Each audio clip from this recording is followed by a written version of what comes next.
Le président de la République, Alassane Ouattara, a été reçu ce mardi 14 août par son homologue mauritanien, Mohamed Ould Abdelaziz, au Palais du Roi. Les deux chefs d'État se sont rencontrés dans le cadre du sommet extraordinaire de l'organisation de la conférence islamique.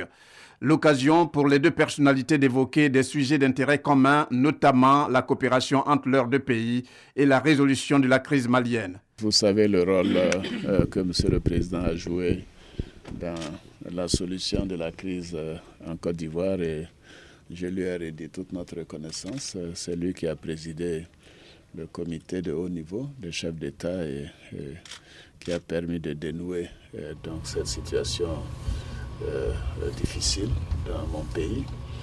Et nous avons bien entendu évoqué ensemble les questions bilatérales et comment nous organiser pour renforcer la coopération au plan politique, au plan diplomatique, mais également au plan économique. Nous avons eu une communauté mauritanienne en Côte d'Ivoire qui a largement souffert de cette crise. Je lui ai dit que cette période n'était pas la Côte d'Ivoire que nous-mêmes nous reconnaissions et que maintenant c'est du passé. La Côte d'Ivoire va redevenir une terre d'hospitalité, une terre d'accueil. J'ai demandé aussi à M. le Président ses conseils sur la situation de la crise malienne. Le Président est bien connu pour sa maîtrise de la lutte contre le terrorisme dans son pays. Et c'est un pays, la Mauritanie est un pays voisin du Mali.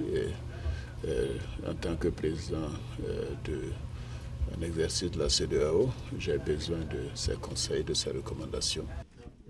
Le président Alassane Ouattara, président en exercice de la CEDEAO, très attendu, on peut le dire, à ce sommet pour son expertise économique, mais également pour ses solutions à la crise malienne.